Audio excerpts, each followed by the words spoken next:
삼성이 중국과 완전히 돌아서자 시진핑 초비상 사태 선포며 스스로 얼음장 높던 중국이 한국이 일으킨 대반전에 정신 못 차리는 상황. 결국 중국을 무너뜨린 것은 한국이다. 안녕하세요. 지난 9월 미 백악관과 상무부는 반도체 부족 대응을 위해 삼성전자 등 업계 관계자들을 소집해 회의를 열었습니다. 그런데 이 자리에서 예상치 못한 일이 벌어졌는데요. 미국 측이 세계 반도체 업체들에게 주요 고객사와 주문량 주력 제품 재고 증설 계획 등 기업의 핵심 영업 정보에 대한 설문 자료 제출을 요구한 것입니다. 표면적으로는 미국의 반도체 공급망 개편에 관한 조치로 여겨졌으나 실상은 중국을 겨냥한 대대적인 제재를 예고했던 것이었죠. 이런 말도 있잖아요. 적을 알고 나를 알면 시진핑의 X신이 중국이 수입하는 반도체 가운데 절반 이상을 담당하는 한국 기업들은 막판까지 정보 제출에 대한 고민을 이어가다 최근 요소수 대란이 터진 지난 10일 미국 측에 영업 자료를 제출함으로써 중국에 큰 타격을 줬다는 평가입니다. 한국반도체산업협회 안기현 전무의 한 인터뷰 내용에 따르면 미국 측에 제공한 정보는 영업 관련 정보이며 기술에 관한 정보가 아니기에 기술 유출 같은 우려는 없다고 밝혔는데요. 즉 최근 기업에서의 자체 장비 구매량과 조달처 등 소재 부품 장비 수급 관련 정보를 확보하면 어떤 업체가 중국 기업과 거래를 중단했는지 혹은 중국 기업이 최우선으로 필요로 하는 것이 무엇인지 어떤 부품에 대한 제재를 통해 중국 기업들의 한방에 무너뜨릴 수 있는지와 같은 정보를 유추해낼 수 있는 것입니다. 글로벌 타임스는 전문가를 인용해 이번 기업의 영업정보 요청은 미국이 골칫거리인 중국을 겨냥해 내놓은 것으로 중국의 반도체 산업의 취약점을 속속 들여다볼 수 있는 장치라고 했습니다. 미 CNN 역시 삼성전자와 TSMC 등 기업들은 화웨이를 비롯한 중국 회사들과 파트너십을 맺고 있다면서 아울러 미국 측이 요구한 정보는 대부분 중국 기업 제품과 연관된 정보에 속하며 이 정보들로 중국 기업들의 제품 기획과 만기 예상 가격 구체적 사용 방안 물자 흐름 등 기업 정보의 많은 부분을 파악할 수 있다고 하였습니다. 중국은 당연히 발끈하였습니다. 나라 망하게 생겼거든요. 8일 중국 관영환구시보는 최근 미국의 반도체 정보 공개 요구가 미국 패권의 최신 사례라며 이른 삼성전자 TSMC 등으로부터 반도체를 공급받는 중국 기업들의 반발을 사는 동시에 최악의 경우 법적 다툼으로까지 이어질 수 있다고 경고했습니다. 또한 분이 덜 풀렸는지 9일에도 또 다른 기사를 내며 미국은 세계 반도체 위기를 명분으로 내세워 반도체 관련 기업으로부터 기밀 데이터를 강탈했다며 미국은 이번에 실질적으로 명백한 약탈을 했다고 주장했습니다. 그러니까 울지 말고 다시 말해봐. 중국 내에서는 미국이 이 자료를 향후 대중 반도체 제재 확대에 활용할 수 있다는 우려가 큰 상황인데요. 앞서 화웨이를 제재한 전례가 있어 이번에도 미국이 중국을 겨냥하는 핵심 정보로 쓰일 것이라는 게 중국 측 시각입니다. 그러니 소국이 대국에 대항하면 안 됐던 거죠.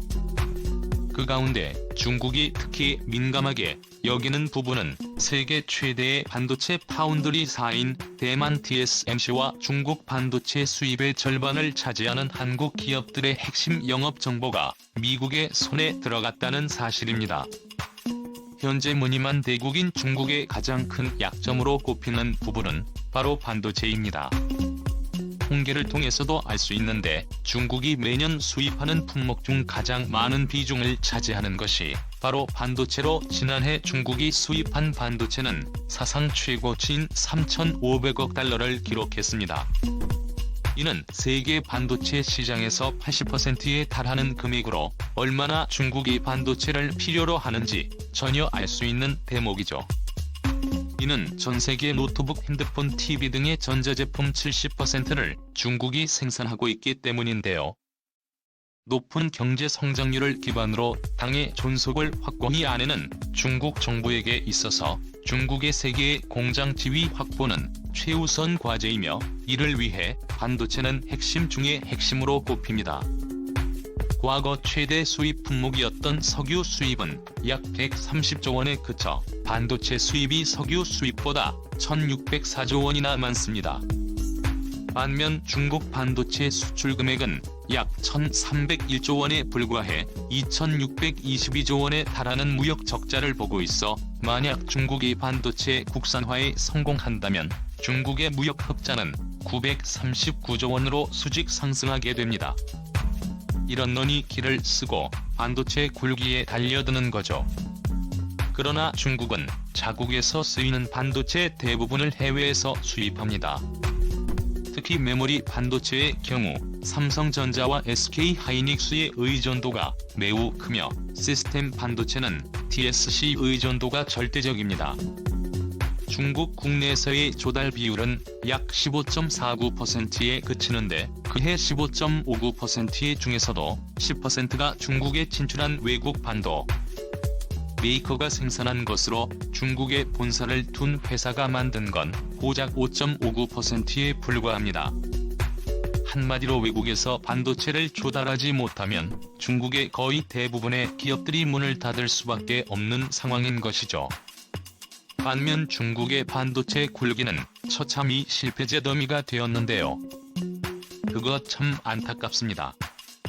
화웨이와 SME 등 중국의 대표 반도체 기업들이 미국의 제재로 반도체 생산 계획에 큰 차질이 생겼고, 허리와 에스밀 등 중국의 대표 반도체 기업들이 미국의 제재로 반도체 생산 계획에 큰 차질이 생겼고, 또한 최근 중국 반도체 업계의 슈퍼루키로 꼭 비단 HSMC는 설립 초기 14나노 기술력에 자신감을 보이며 7나노 이하 공정까지 진입을 목표로 했지만 자금난으로 반도체 공장 건설을 중단하며 정부 상대로 투자 사기를 벌인 정황이 포착되기도 하였습니다. 후난성 창사시에 있는 창사 창신산 시성의 산시곤텅 난징이, 난징더쿠마 등의 중국 반도체 기업들 역시 금년 잇따라 파산하며 기술 개발 공장 건설을 중단하였습니다. 중국은 2014년부터 반도체의 국산화를 위해 이익이 국가 반도체 편대를 만들어 7,209조 원의 자금을 투자했지만 세계 최고 수준인 한국과 아직 먼 거리에 뒤처져 있습니다.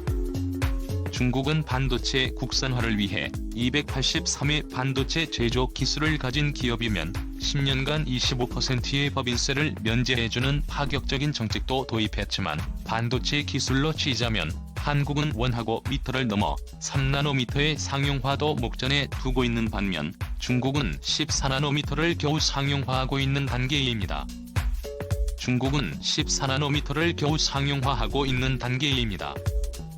한마디로 중국은 이제 막 걸음마를 시작한 오스트랄로피테쿠스 하면 한국은 올림픽에 출전한 마라토너인 셈이죠.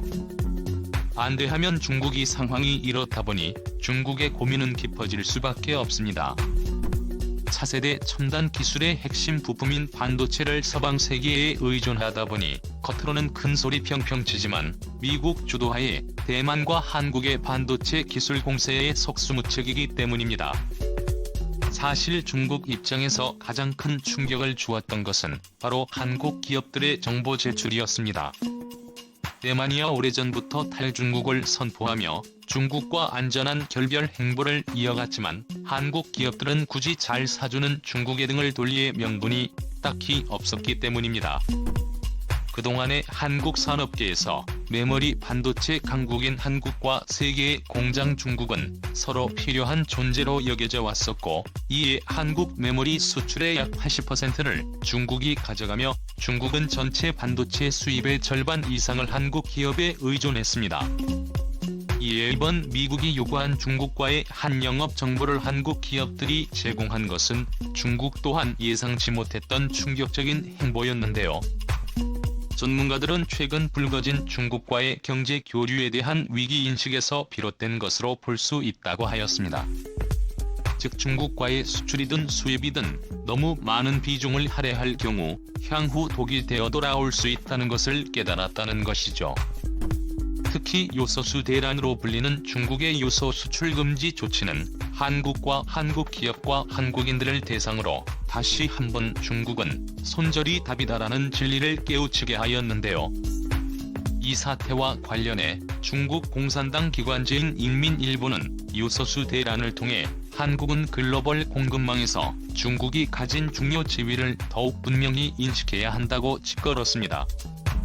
또 중국 포털 사이트 바이두에서 활동하는 한 중국 논객도 한국이 가진 반도체 생산 능력은 중국에 사용할 비장의 카드가 될 수 있다고 생각하겠지만 중국은 상황을 반전시켰다며 한국이 우수수 문제에서 중국이 급히 협조를 요청해야 위기를 넘길 수 있는 상황이라고 거들먹댔습니다.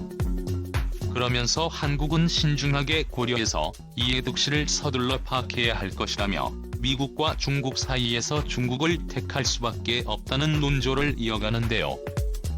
그러나 중국의 이러한 힘의 과시를 통한 메시지는 오히려 한국 기업이 중국을 등지게 하는 빌미만 제공하였다는 평가입니다. 이어 수대란에서 삼성은 정부와 긴밀한 협력을 이어갔고 삼성물산이 보유한 글로벌 네트워크를 적극 활용하는 방식으로 요소는 물론 요소수 확보를 비롯해 수입선 다변화를 추진 중에 있습니다. 이에 한 전문가는 삼성의 탈중국화는 이미 시작되었으며 그 정점을 찍은 것이 바로 영업정보의 제출이다라고 하였습니다. 실제로 삼성은 2년간 중국의 4개 공장 가동을 중단시키는 등 탈퇴 중국을 가속화하면서 차이나 리스크를 줄여가고 있는데요. 그동안 영업이익과 매출 면에서 뛰어난 성과를 냈음에도 불구하고 중국의 영향을 많이 받는다는 점에서 주가가 지지부진한 상황 역시 탈중국을 서두르는 게 하는 요인이 된 것으로 보입니다. 올해 초 금환전자의 고점을 찍은 뒤 현재 주가는 22일 시장 조사업체 IC인사이트에 따르면 삼성전자는 올 2분기 반도체 사업에서 200기업 9,700만 달러 약 24조 원의 매출을 올려 인텔 19만 3,400만 달러 약 22조 8천 관을 누르고 세계 1위를 기록했습니다. 전 세계 기업 중 매출과 영업이익이 모두 글로벌 톱10에 드는 곳은 삼성전자를 비롯해 애플 아람코와 아마존 레고뿐인데 그 가운데 삼성전자보다 높은 기업은 2곳으로 애플 아람코에 불과합니다. 하지만 그럼에도 삼성전자보다 시가총액이 큰 곳은 15곳에 달하는 상황이죠. 이에 삼성은 중국을 배제하고 미국과의 공조를 통해 리스크를 줄여나갈 계획입니다. 중국 내 공장을 철수한 반면 미국 텍사스주 윌리엄슨 카운티에 70억 달러 약 20조 11만 95억 원을 투자해 삼성전자 반도체 공장을 건립하는 계약 건이 마무리 단계에 있습니다. SK하이닉스도 약 1조 원을 들여 미국 실리콘밸리에 연구개발 R&D 센터를 지을 계획으로 이러한 한국 기업과 미국 간의 경제동맹은 결국 중국의 산업을 붕괴시키는 가장 강력한 칼이 될 전망입니다. 중국은 지난 제19차 전국대표대회에서 우리나라 중국과 날마다 세계 무대의 중앙으로 다가서면서 이를 위해 더 큰 공헌을 하는 시대라며 국제사회를 향한 중국의 자신감을 과시했는데요. 특히 건국 100주년인 10만 49년께에는 중국夢을 실현해 미국을 제치고 세계 최강 대국이 되겠다는 뜻을 밝혔습니다. 중국이 이를 실현하기 위해선 반도체가 가장 필수적이죠. 특히 군용 반도체의 전력화는 패권국을 다투는 미국과 중국에게 있어서 가장 우선시되는 부분인데요. 최강 스텔스 전투기 F-35,354 레이더 등 거의 모든 첨단 군수 물자에 반도체 기술이 탑재되기 때문입니다. 이에 미국 정부는 반도체를 일반 수출 품목이 아닌 군사 목적 품목으로 취급하여 중국 수출에 새로운 제한을 두기도 하였습니다. 또한 미국이 이번에 한국과 대만 등 반도체 기업들에게 정보를 요구한 근거 역시 국방물자 생산법 디파에 따른 조치였고요. 해당 법은 625전쟁이 있었던 1950년 9월 제정된 미국 연방법으로 미국이 냉전 당시 실시한 전쟁 동향 관련 정책 중 하나입니다. 국가 비상사태 시 정부가 산업을 직접적으로 통제할 수 있는 권한을 부여할 수 있게 하는 것이 골자이죠. 즉 이미 패권을 위한 전쟁은 벌어졌고 중국은 이 중요한 시기에 소수를 볼모 삼아 한국을 발 아래 두려 하였지만 그러기엔 한국이 너무 거대한 힘을 갖고 있습니다. 이러한 중국의 오만함은 오히려 역풍을 맞아 한국에게 왜 중국과 거리를 둬야 하는지에 대한 근거를 제시한 것이고, 이러한 중국의 오만함은 오히려 역풍을 맞아 한국에게 왜 중국과 거리를 둬야 하는지에 대한 근거를 제시한 것이고, 누구나 그럴싸한 계획을 갖고 있다. 이상으로 리얼리즘이었습니다. 여러분의 생각은 어떠신가요? 현명하고 지혜로운 여러분의 의견에 지금 댓글에 남겨주세요. 감사합니다.